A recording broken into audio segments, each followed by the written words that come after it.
はい、ラーメンです。お待たせしました。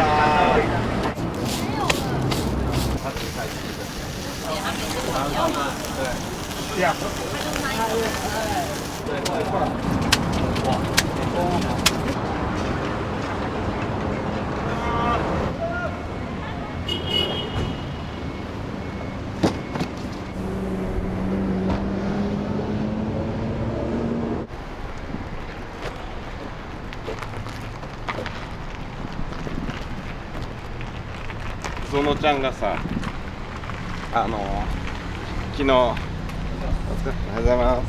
お疲れ様です。昨日、撮影あるけん、迷惑かけるかもしれんけん、すいませんって言ったやん。はい。今日同じセリフ言ってやろうと思ったのに出てこんもうすいません今日撮影あるんでって言ってやろうと思った一発目のセリフ考えとったのに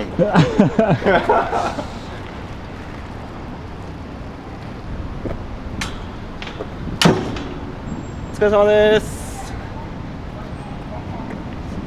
っきね、ご挨拶したんですよ。あ、本当ありがとう、うん、許可取ったって言われました許可誰にうちに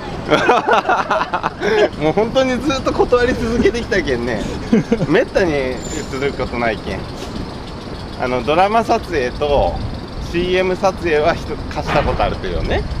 昔やったら本当にカセットのカラオケの時代よね。にお父さんお母さんがやりよった時にバッグの写真みたいな映像みたいなんで撮影あったりとかいろいろあったらしいんだよ。俺はもう本当出るのが苦手やけん。早い？ゆっくり動いたがいい？全然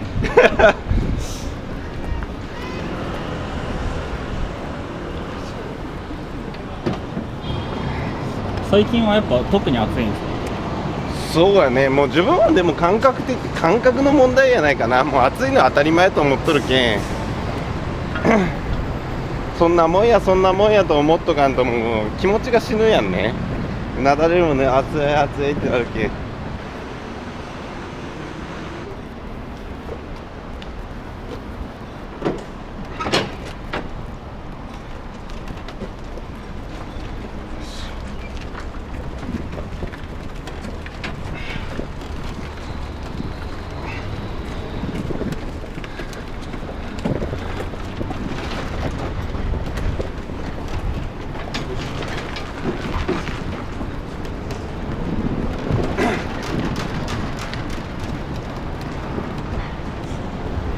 でも早いですね。うん。いや逆にこれも俺は普通やけどみんな遅いなと思って容量の問題やと思うんやけどね、力より動き出すとだってこれ平行保ってしまえばさだって手離しとってもいいぐらいの感覚を覚えれば。おはようございます。野菜って何キロぐらいあるんですか？分からない。車検がないけん重量とか測らんかいも分からんね。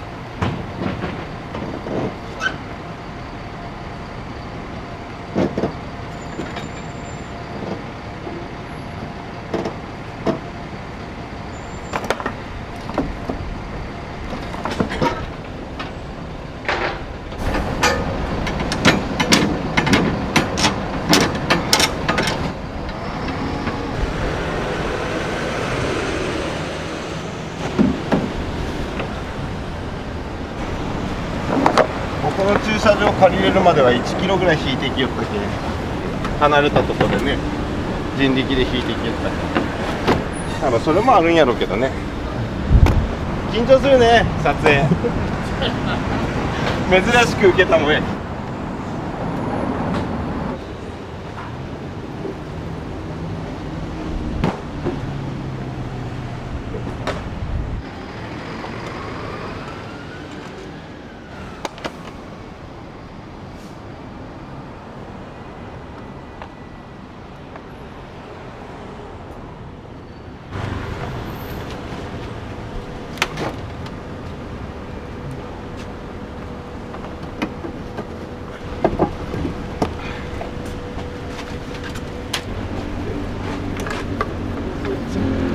なかなかお一人でされてる時も少ないですもんね。あんまりそうね、やっぱ楽したいけん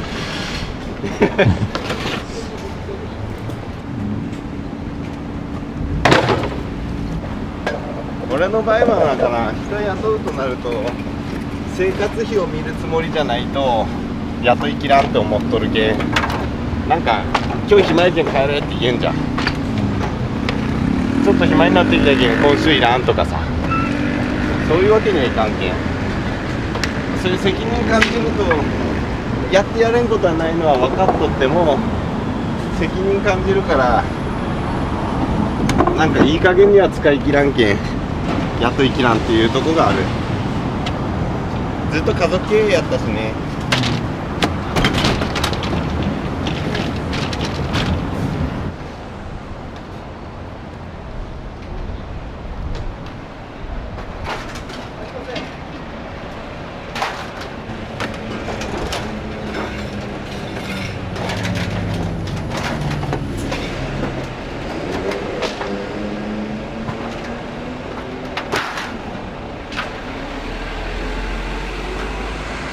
兄弟4人とお父さんお母さんと子供の頃から6人でやりよって、親も雇っとの見たことないけんさ、雇い方がわからない。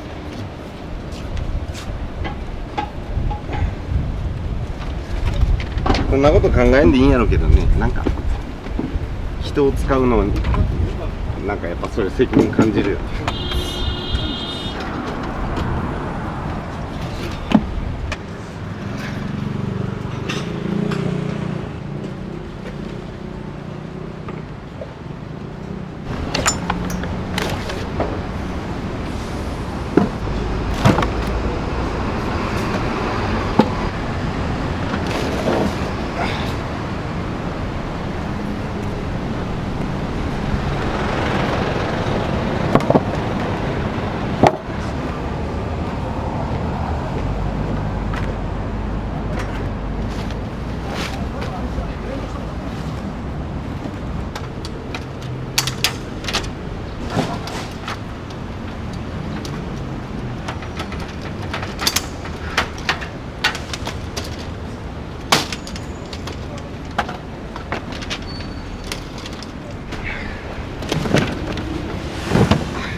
準備だけ片付けだけとかやったらいいんやけどね、筋トレしようと思えばその後の営業がついてくるのはちょっと。お疲れ様です。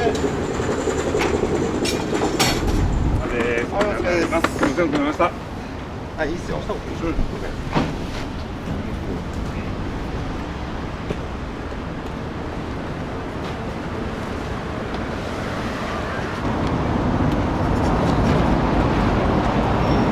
はい、ありがとうございます。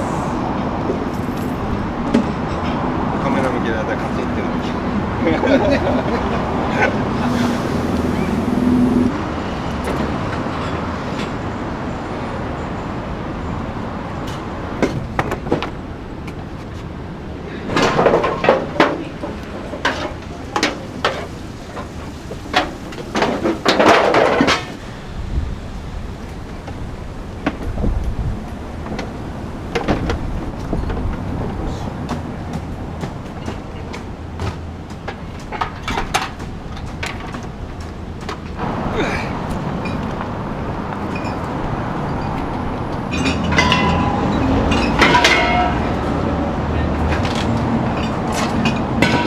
準備しちゃったらね、次何やったっけなって。僕よく知ってますんで。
さ、あんまりなんていうかな、よその人たちは商売敵じゃなくて商売仲間や仕事仲間やから、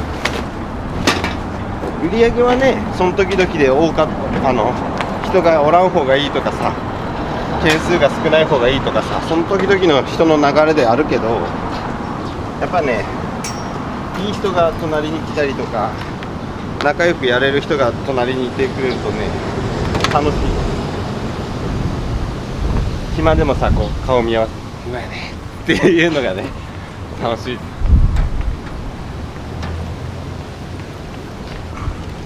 今日は浮気してごめんねとかあっち行ってきたとか言うばって、行きんしゃい行きんしゃい、いろんなとこ回って最後戻ってくりゃよかとっつって、いろいろ知らんのにうちのいいとこも悪いとこもわからんよって、よそのもそうやしね、よそのここが良かった、でもこがちゃんのここが良かったっていう、やっぱりね知らんで一番言われてもね、知った上でここがいいって言われるの意味ないって。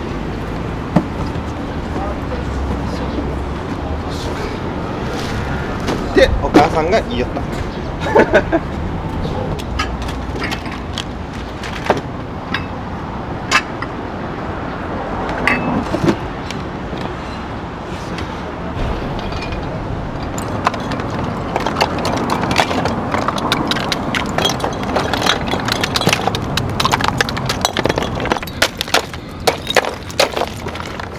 隣に消えたのある貸してっつってようね、お互い貸し借りしてよる、いろんなものを。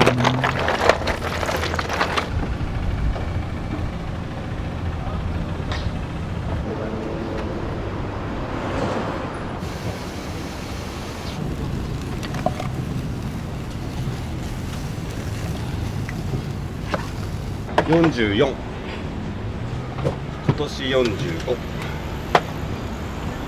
何歳ぐらいから屋台手伝ったんですか？もう小学校の時からよ。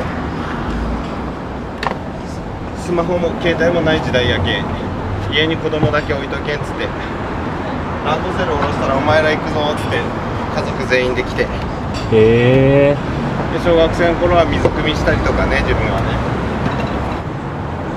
ずーっとそうやった。やけ遊び半分で覚えとる感じっていうのかな。でまあ中学卒業してから自分は本格的に仕事として入った感じ。お父さんが小学校5年生の時亡くなったっていう。それで6年までは1年間お母さんは同級生のお母さんと女2人でやってたんやけど、毎日引っ越しがあるからまあ駐車場とここの行き来ね、お店1軒を引っ越しさせるでしょ。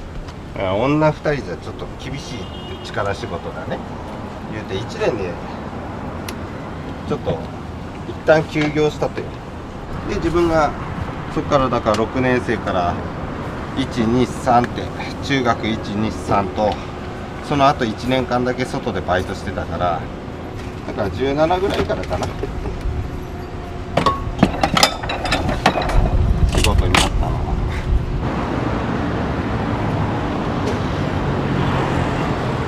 はい、いいんですか？ありがとうございます。いただきます。死ぬよ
らっしゃい。ビールします。はい、もう1本。はい。グラスを2つで。はい。はい、どうぞ。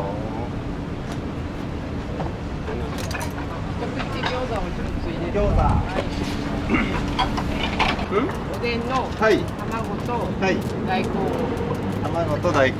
火と脇が前から別で沸かしますね。少し待ってください。すいません、ありがとうございます。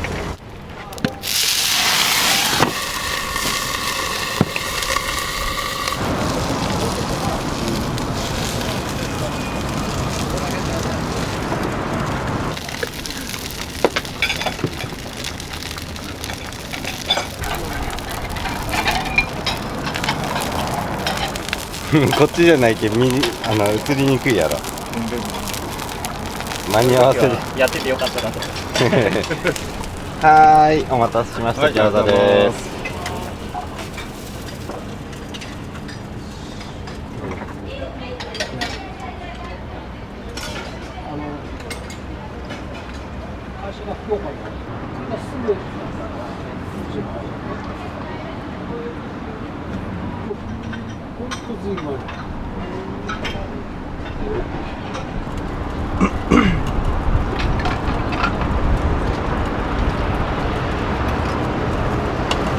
びっくりした、こっち映しちゃったよね。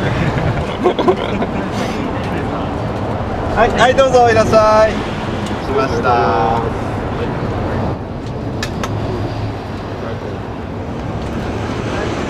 お聞きしますね。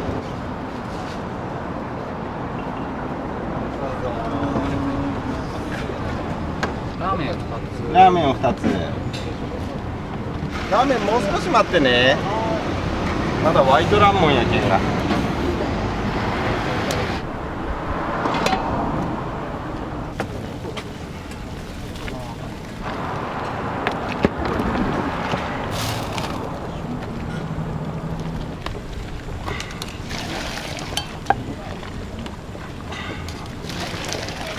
これはアク抜きやね。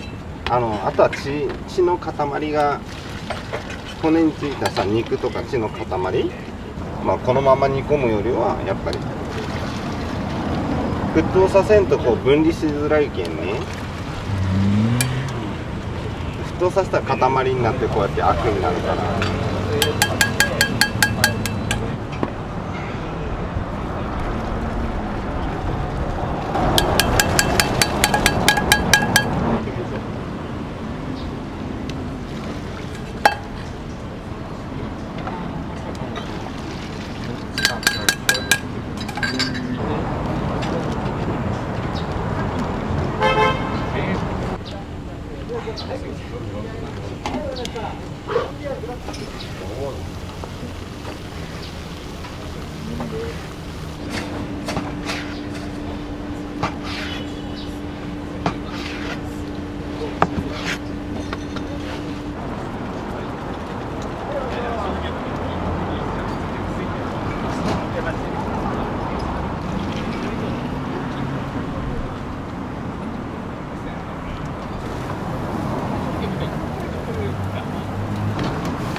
紐が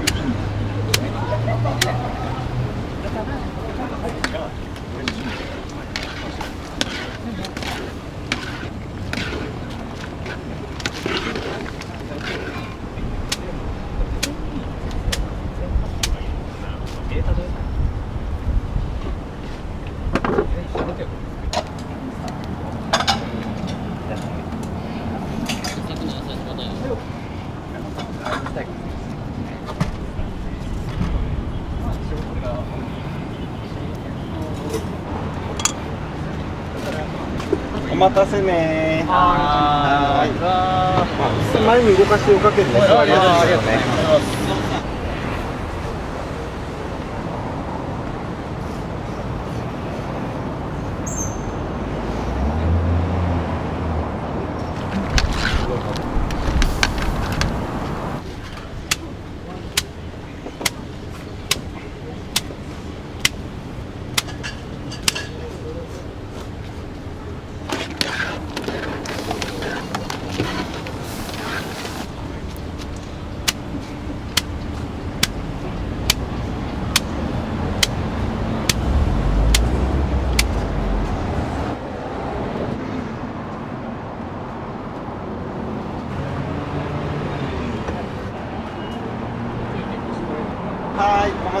した。はいどうぞ。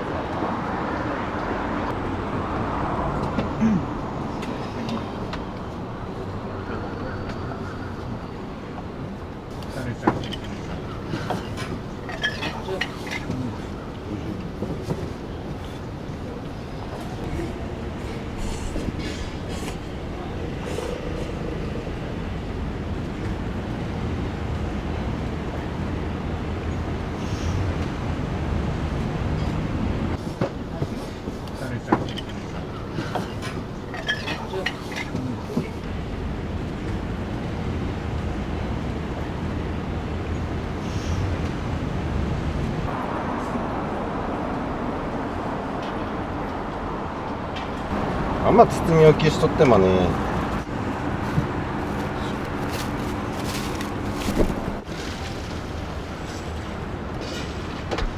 あ、こっちね。こっちです。うんうんうん。そうだね。屋台のラーメンをっていうのが地元だからがなかなかなくて、そうね。屋台は最初のね入りが難しいからね。ちょっとそれでちょっと今回2人で微妙って言って、うんうんうん。正直入るまでハードルが高かったんですけど、やっぱお店みたいにこう扉があるわけじゃないけど、土下やって入ろうかなってね。たまたまパッと顔が目が合えばさ「いらっしゃい」って言って入るけど、その最初がね噛み合わんかったらどうしようかなどうしようかなってなるんだよね。行きたくてなかなかでも機会がなくって、それでちょっと行ってみようかって言ってちょっと一回違う店に行って居酒屋で飲んでここでラーメン食べたくって初めての長浜ラーメンだったんですけど、やっぱ熊本ラーメン長浜ラーメン初めて。初めてです。まあ何がなんてわからんすけどね。でもまた熊本ラーメンと全然違うっていうのが分かりました。そうですね。長浜ラーメンがこういう味っていう決まりがないから、まあ食べ物はみんなそうですけどね、特許がないからね。美味しければ何でもよかったな。はい、美味しかったです。ありがとうございます。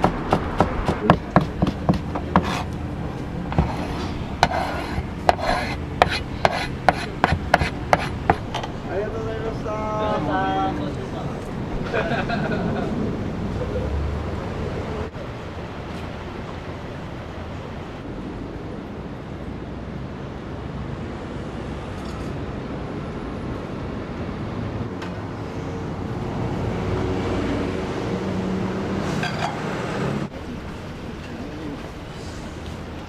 この3連休やっぱ多かったですね、人。ちょっとね、まあまあ良かった。普段がそれぐらいないと本当はいかんとかったよね。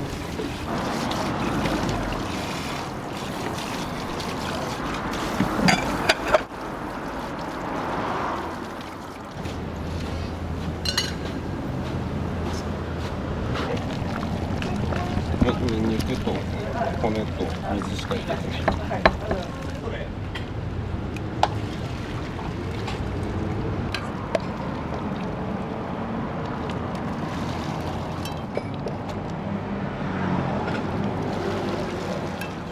上から順々にこう水が落ちてきて、下のやつが切れるだけで上の真ん中の部分に吸われてる水分が動かんじゃん。はい。やけん右に回転させて左に回転させて、だからこうでまたペチャンってつぐし、こうまたこうでペチャンってつぐしで、そう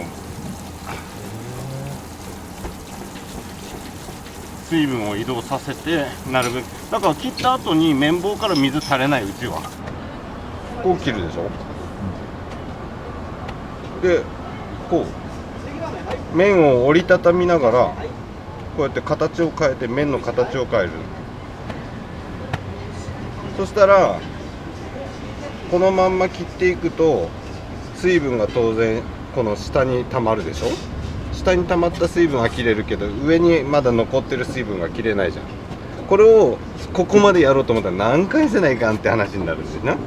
やけある程度ドボドボドボって落ちる分をこう切った後に今度こっちに少しで残って下に移動しようとしてる水分が残ってるからこうやって裏返すの。裏表するでしょ。そしたら今度真ん中が一番水分溜まりやすいやん。真ん中のやつを取ろうと思ってこう縦にする。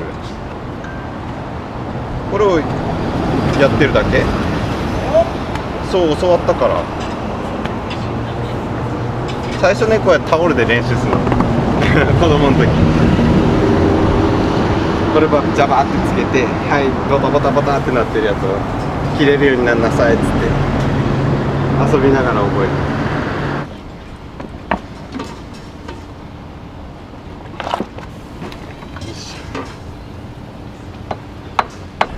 ありがとうございます。いいよ。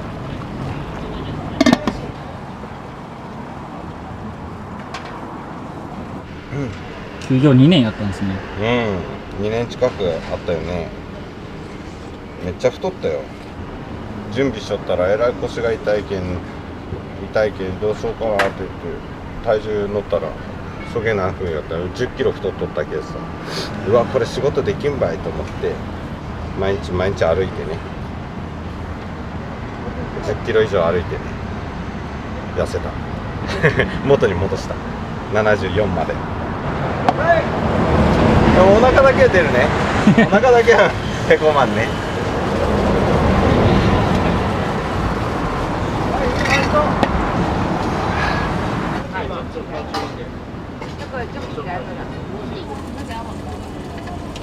はいはい This one, this one. はい。 Okay.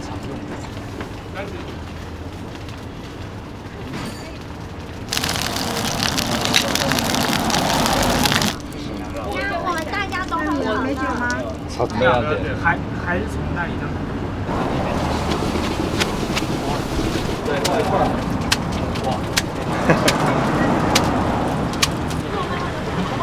はいラーメンです。お待たせしました。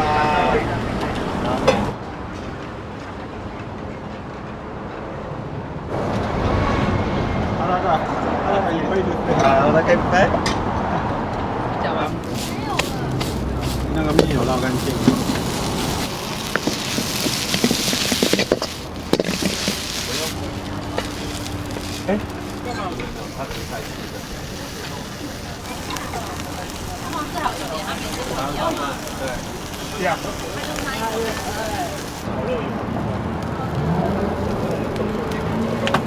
焼けた分からです。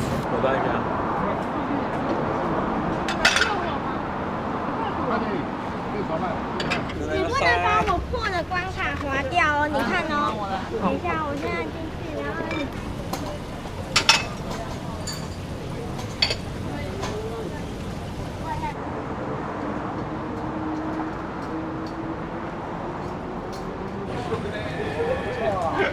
もう決まってない。ナスビ入れたりとかさ、置いとってもロスが出るけんね。その時その時でなんか入れるものを変えたり、キャベツが高い時は白菜は買っていって白菜をちょっとかさ増しに使ったりとかさ、やっぱその時々で変えたりとか。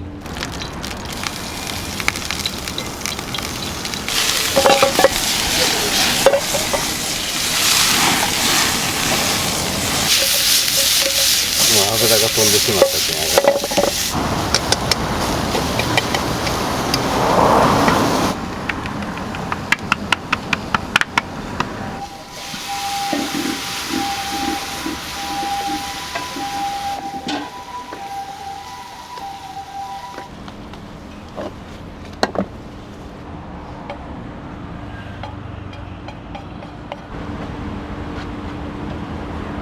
はい、お待たせしました。ありがとうございます。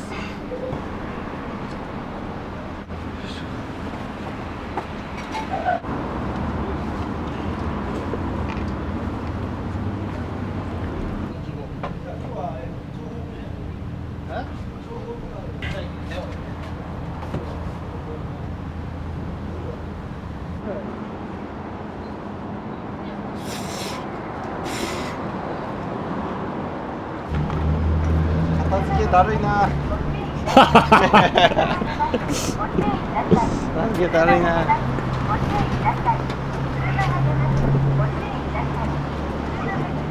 けどあんまり楽しくやりすぎるとね、遊びたくなる。仕事したくなくなる。お客さん側の立ち位置に行ってなんかダラダラと話して過ごしたくなる。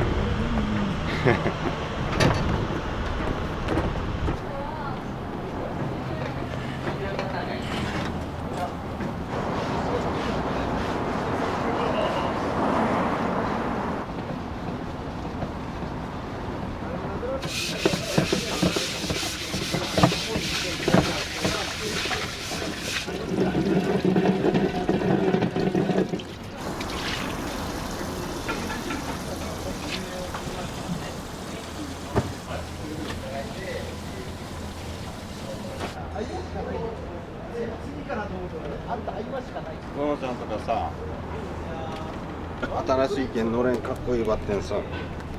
俺ももうそろそろ帰るかなと思うけど、なんかずーっと使っとるし、火事で燃えたのがこれの前もうあるんやけど、新品にしたい気持ちはあるんやけど、全部新品にするのもなんかな、そのあちこち破けて伏せしてあるのもお母さんがこう暇な時に縫ってからね。それでももうボロボロやけん、ちょっと引っ張ったらビリーって破けるぐらい柔らかくなってしまってるんやけど、焼けずに残ったんですか？のれんは焼けずに残った。で横の2面だけ残っとって、その2面を前に持ってきてる、つなげて。短いの長いのってあって、長いのが燃えた。だから横の2面のやつ、短いのをつなげて今前にやってる。そんなの周りの人は知らんけんさ、綺麗に越したことはないんやけどね。ほらこういうところね。表からは見えんけど裏からね癖してる。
お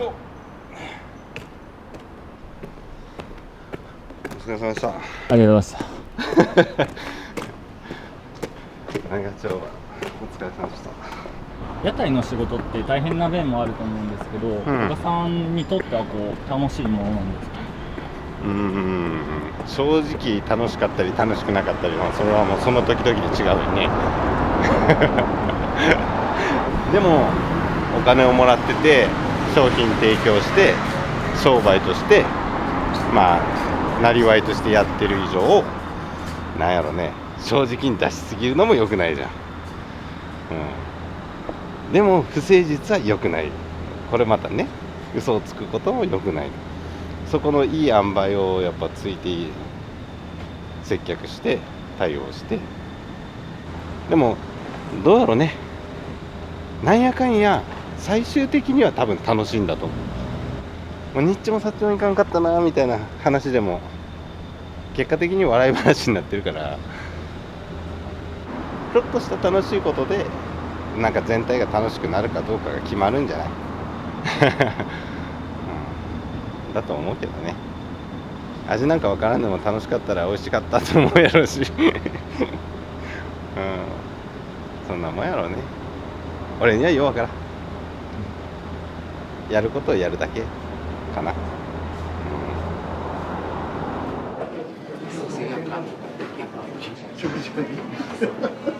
お願いします。ごまさばが3つに海鮮丼が1。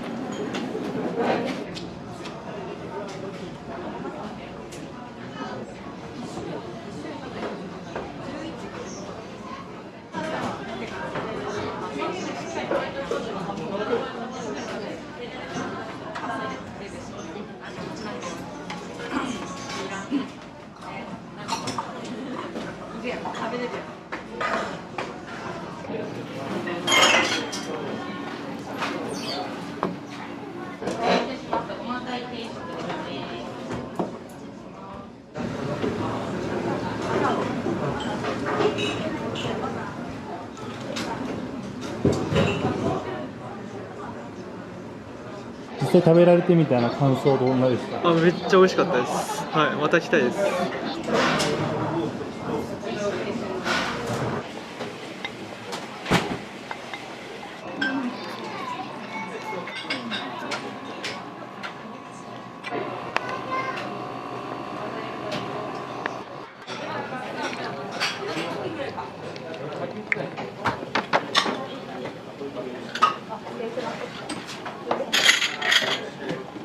すいません、失礼します。はい、タレかかってます。このままどうぞ。はい、特上海鮮丼です。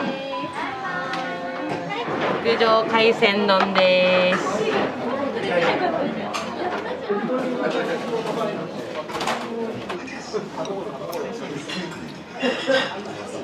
今日はね、限定だからすぐ売り切れちゃいます。はい。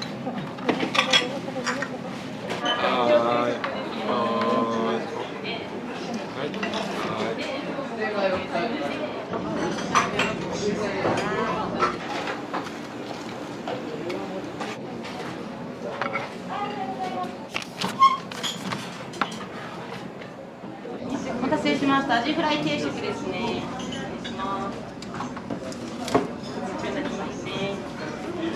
お願いします。刺身定食が1です。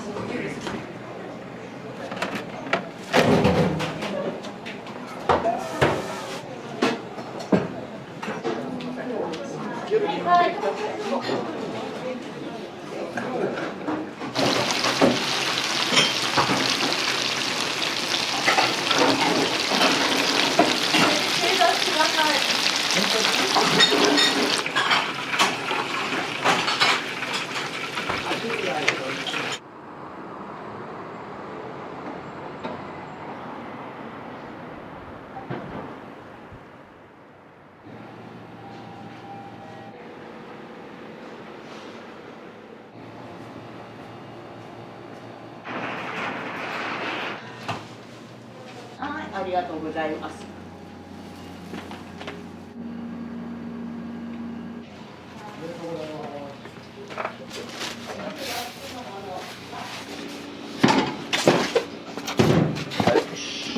はい。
おはようございます。あ、まさみさんします。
う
入れよう。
いや、その話もしたら、そんなの今度夜行けったら行こうかな。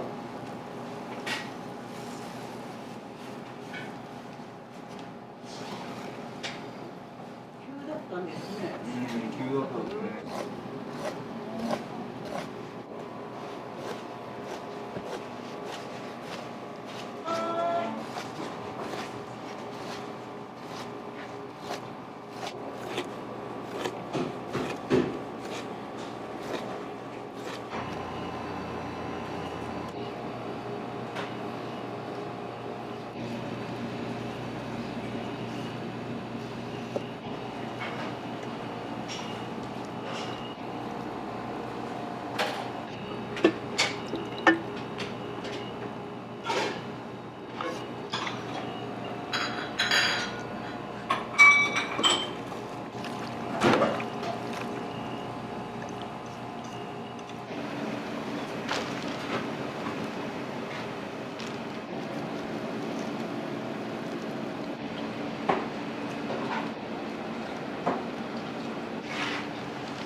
聞いてからさ、今日何ができるか、なんかとりあえず。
いくら？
お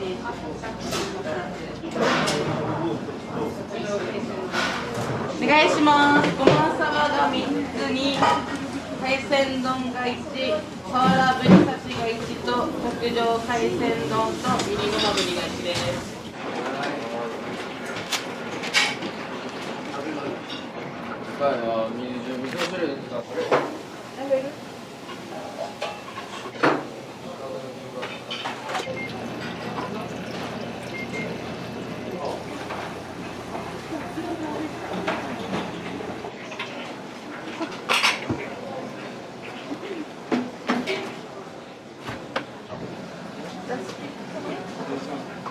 サワラぶり刺し。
めちゃくちゃうまいっすね。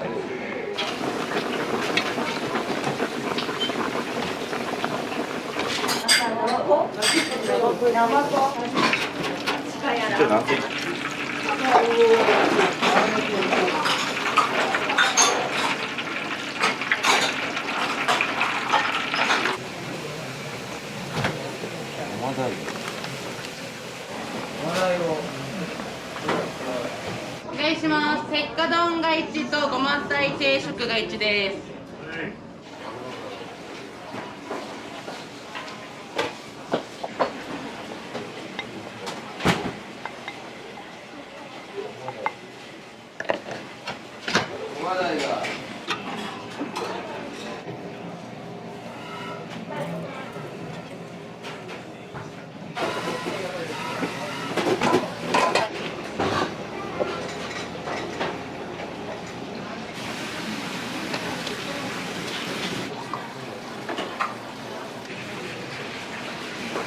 お待たせしました。ごまさばです。はい。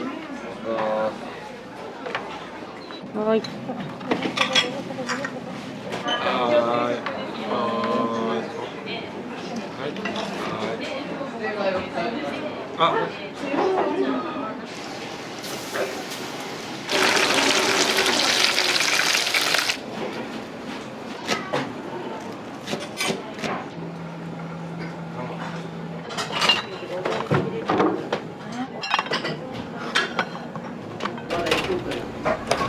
座の4です。いや。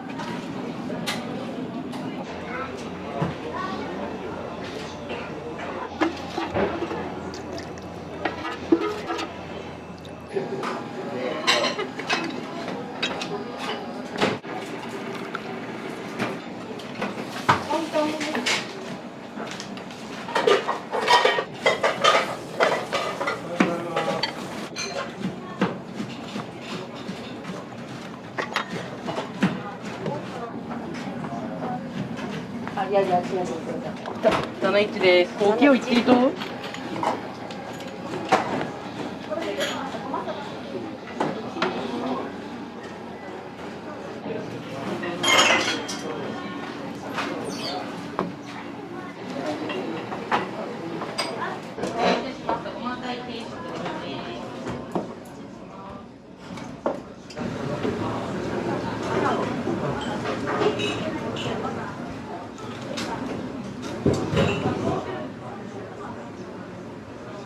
このお店はなんで選ばれたんですか？芸人のチュートリアルの徳井さんが YouTube で上げてて美味しそうだなと思って来ました。実際食べられてみたいな感想どんなですか？めっちゃ美味しかったです。はい、また来たいです。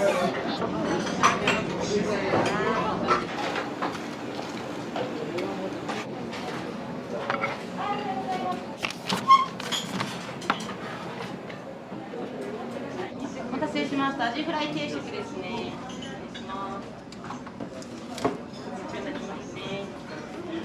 お願いします。刺身定食が1です。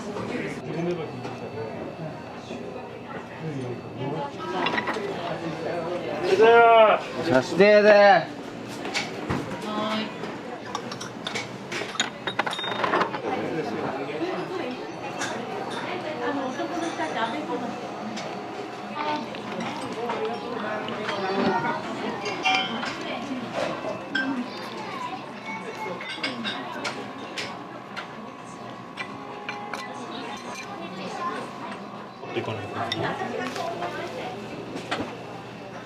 結果どんどんでございます。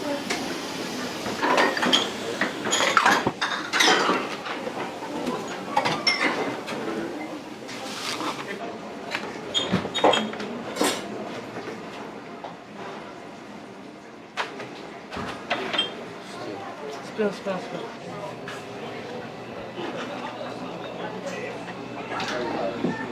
そしてです。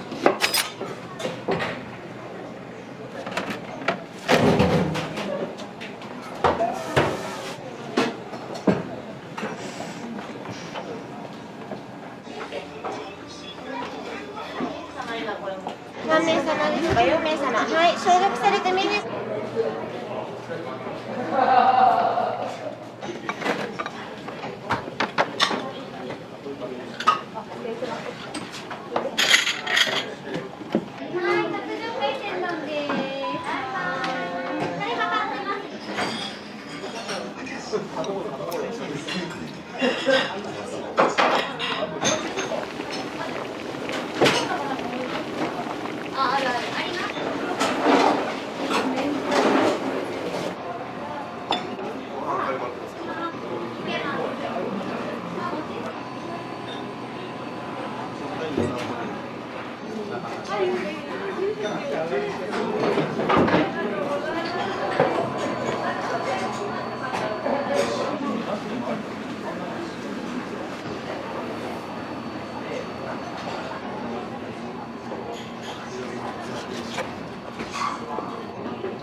はい。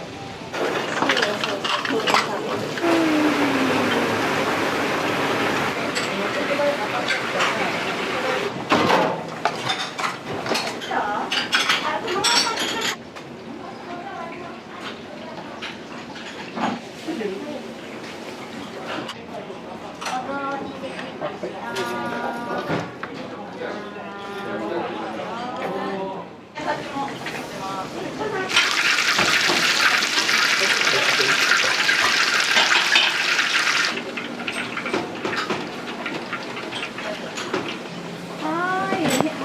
しまして。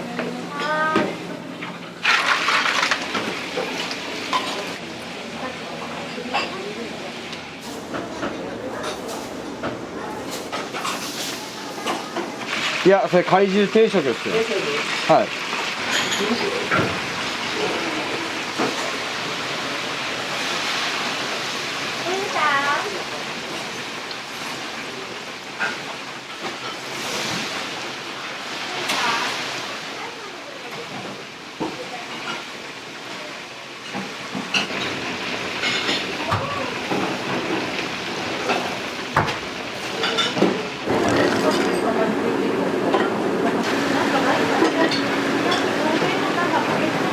怪獣定食。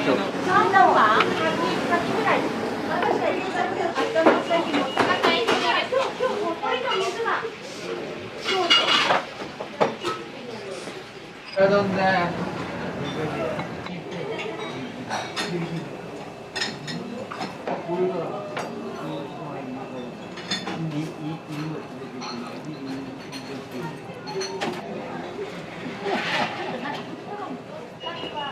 頼んで。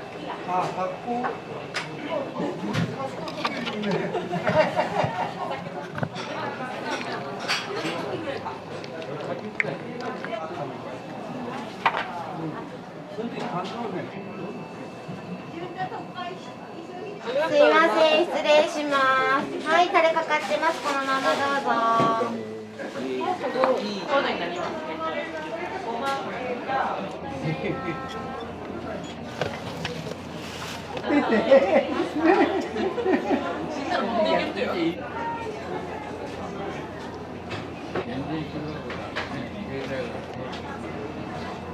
極上海鮮丼です。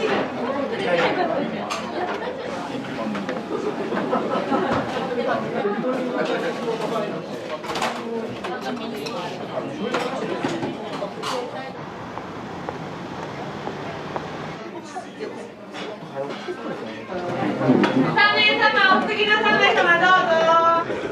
4122です。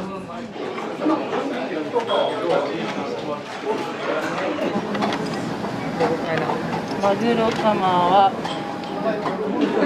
マグロカマです。はい。お待たせしました。マグロカマ定食ですね。失礼します。一つです。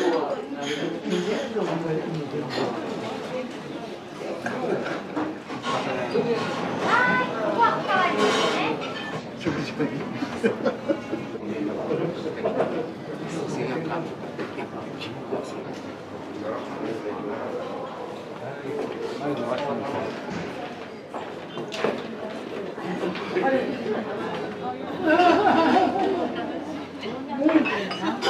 2個ですよ。そ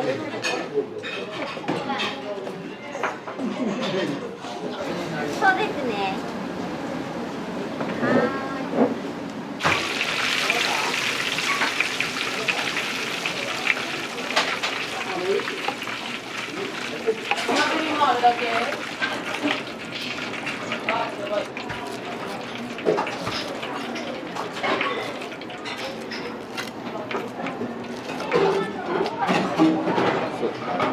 いらっしゃいませ、エビフライ。天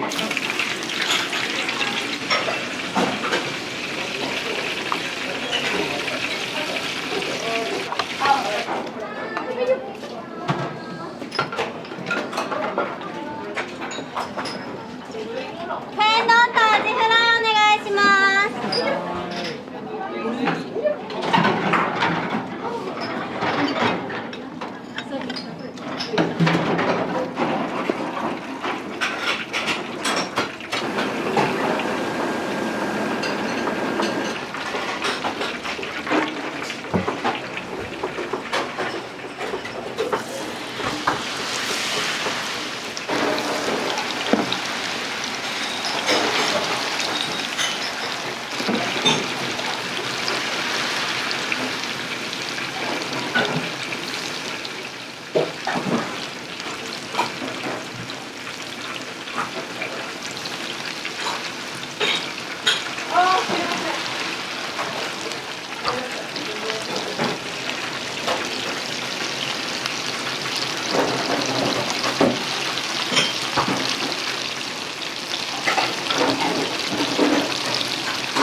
はーい、天丼と煮ごまぶりです。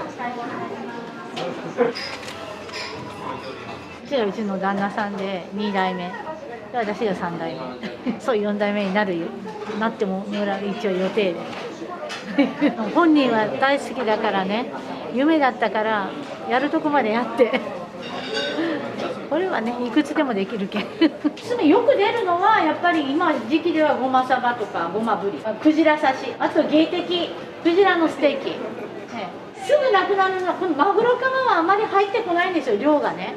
だからすぐ午前中お昼ぐらいにはちょっと売り切れちゃいますね。今日はね限定だからすぐ売り切れちゃいますあ、そういうことですね。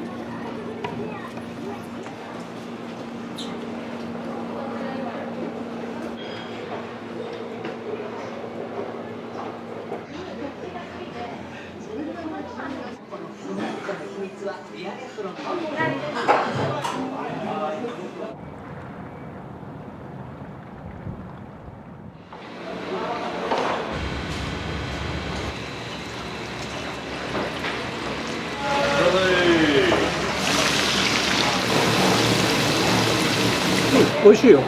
揚げたてだから一番いいね。おいしい。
種類によって色分け、お客様の注文に応じて、例えば定食会9つありますよね。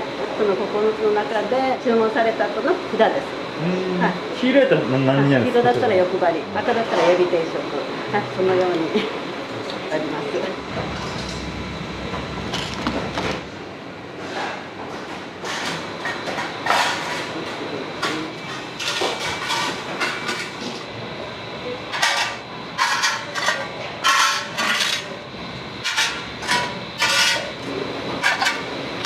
お客様に水のついたのは出されんけんね、ちゃんと普段ついてますね。このお客様はこの色、このお客様はこの色ってなったら、この色によって中身が違うんですね。はい、それをフライヤーであそこで上がる方がこれを見て、そのお客様にと注文のを載せるって。はい、だからもう10人バーッと入れますからね、10人分のメニューを頭に入れておかないと。頭使いますね。そうです。素晴らしい、すごいですね。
本つゆって言います。自分好みでね、お客様はこれ使ったりされます。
おばあさんおじいちゃん喜んでくれる。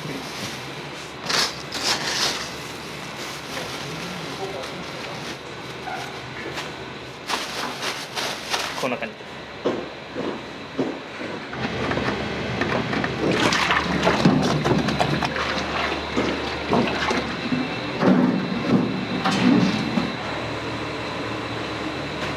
これでだいたいこのボール、2発分なんですよ。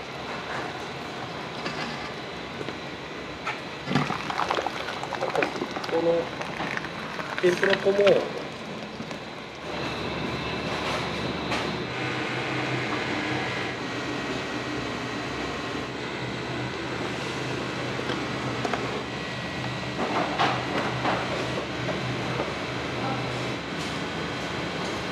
3時4時ぐらいでは履けるよね。もうこれ全部なくなっ週末だったら。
名前っていうかあれだけ分かれたけでしょ。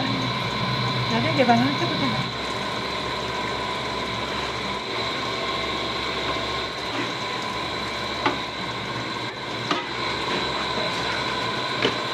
よし。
鳥が美味しかったろ？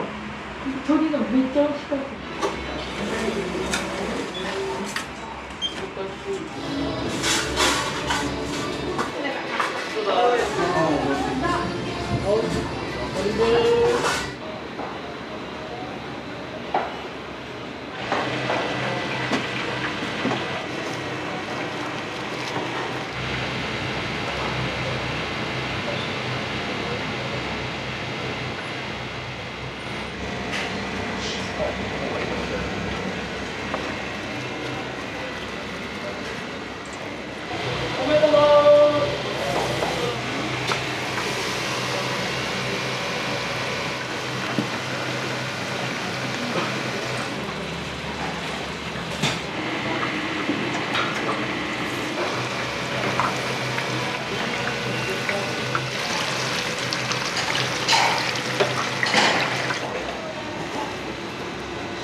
衣が薄いんで素材の味がしっかり感じられるので結構来るって感じですね。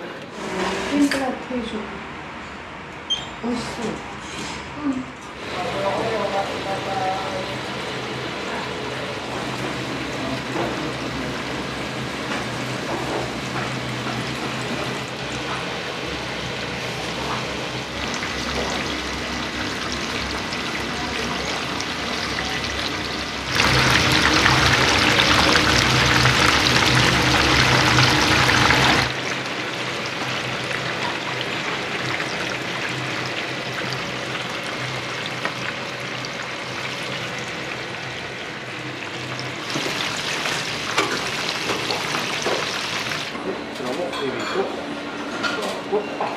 お待たせしました。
ラストです。並んでお待ちください。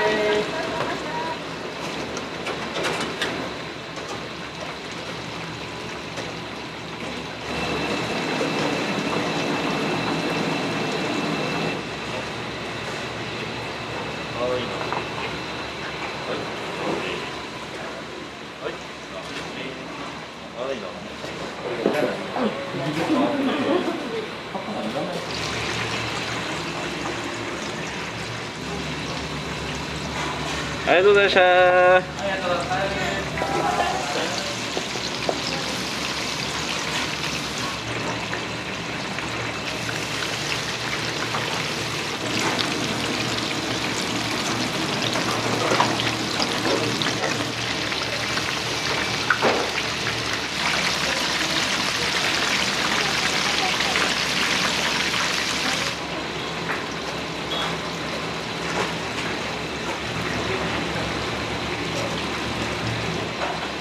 はい、すみません、お待たせしました。さ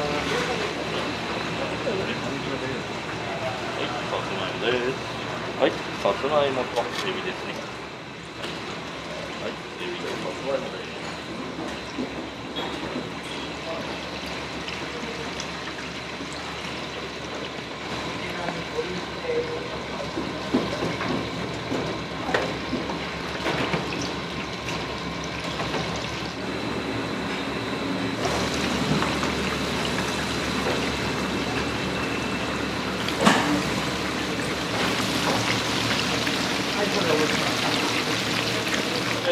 並んでお待ちください。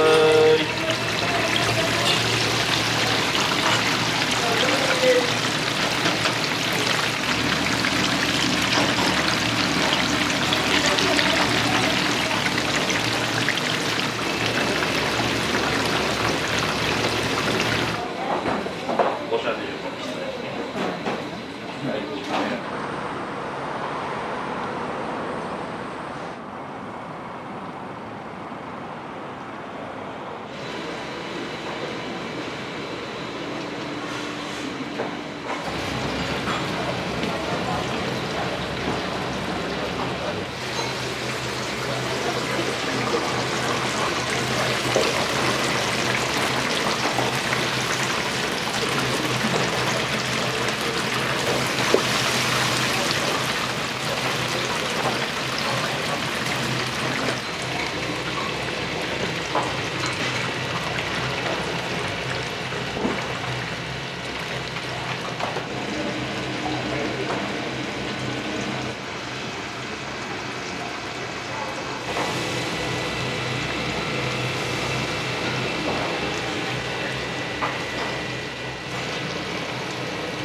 次のもも肉とお寿司ですね。で、次もも肉がお2つですね。2杯になります。おいしそうチーズですね。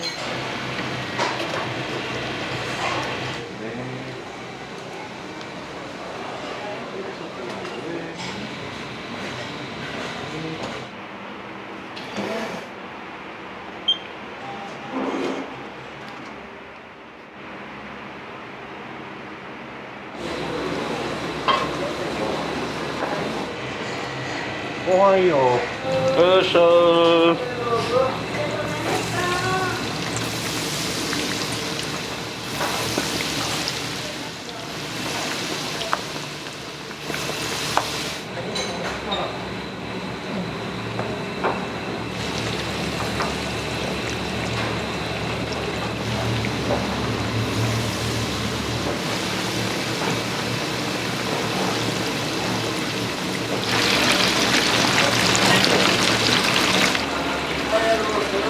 いらっしゃい。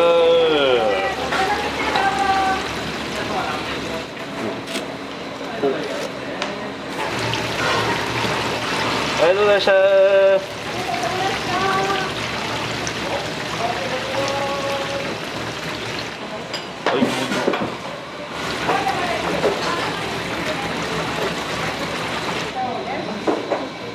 大盛りです。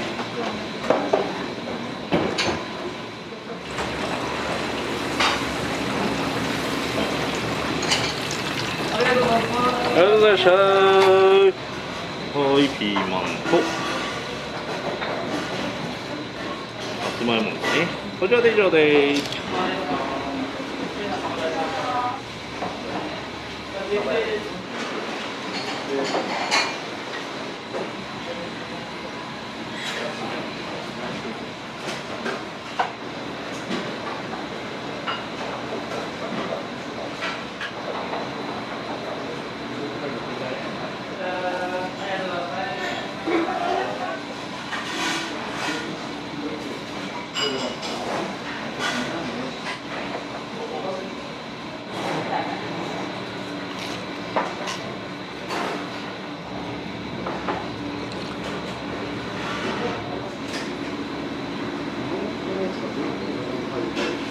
980円。俺980円。どうしたの？なんて980円。ああ、ちょっと待って。万札。いくの。はい。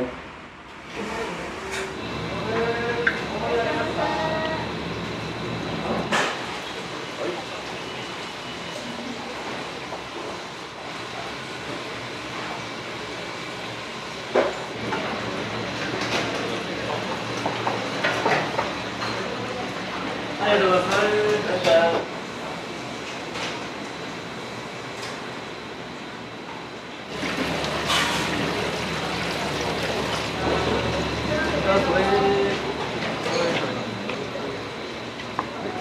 テストのピーマンですね。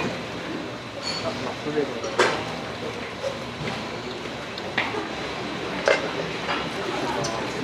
テストの穴子ですね。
エビが2つとお鍋ですね。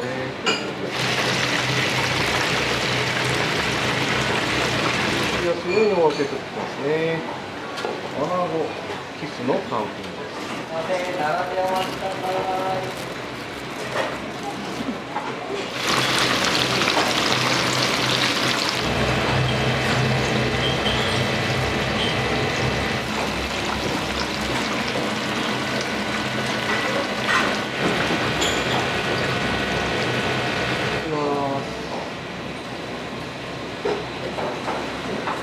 ですね。は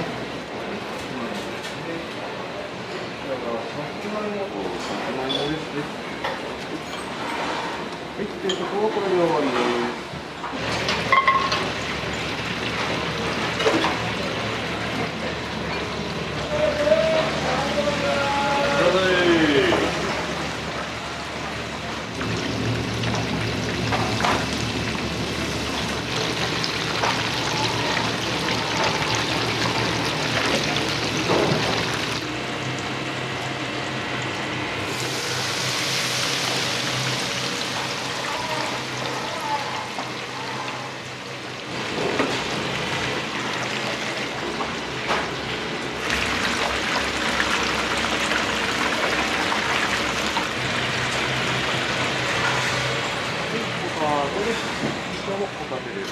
い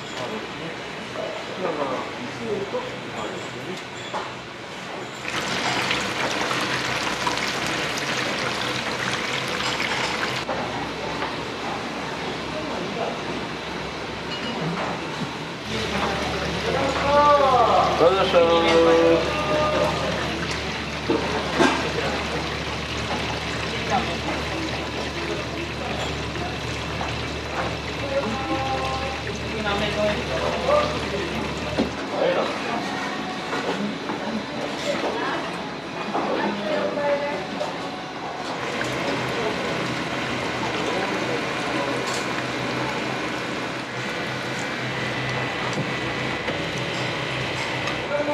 穴子とピーマンですね。これで終わりですね。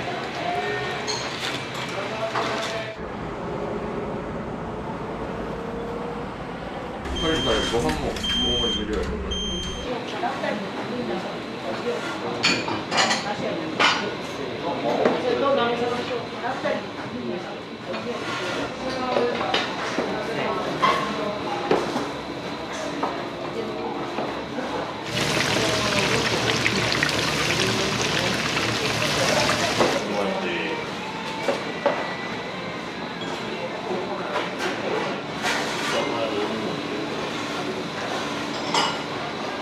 何が一番美味しかったですか？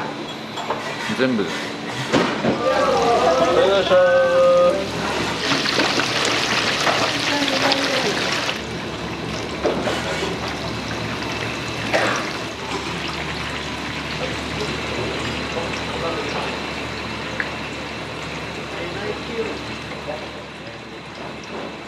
はい、さつまいもと単品の豚チーズです。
ありがとうございました。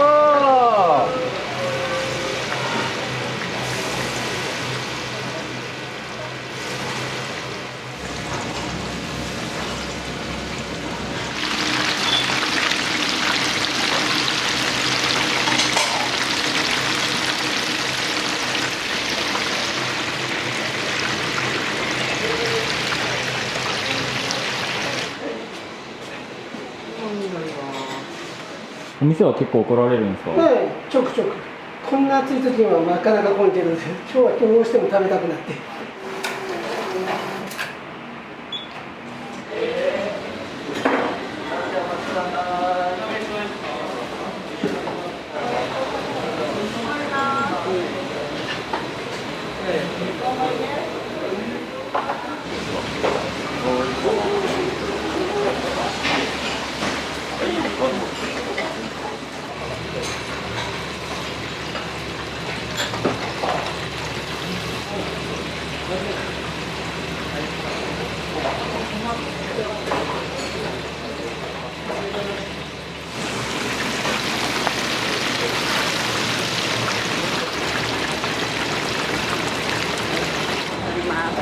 はい、と胸肉です。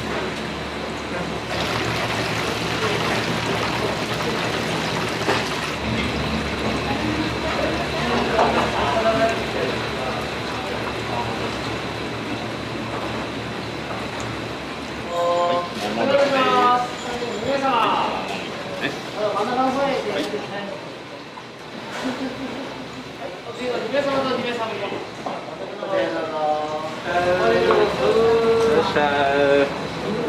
はい、ナスです。ホタテとナスです。ありがとうございます。はい、ナスです。それは今何を取ってるんですか？イカの塩辛。それがね美味しいのよ。柚子胡椒の味がして。それはサービスなんですか？そうそう、食べ放題。どっちかというとこれ食べに来てるみたいなもん。このはね生臭くなくて美味しいんだよ。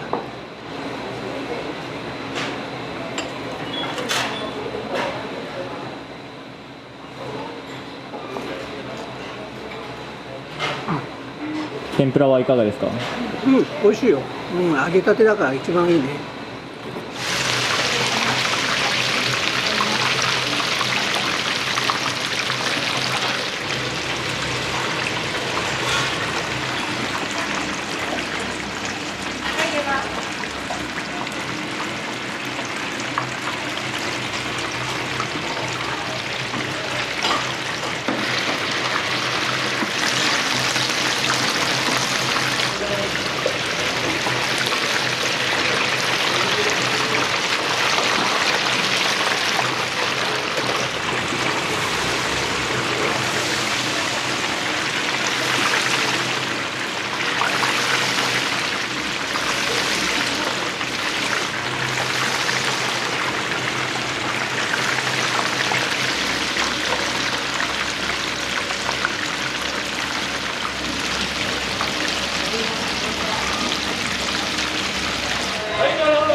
何でお疲れ様です。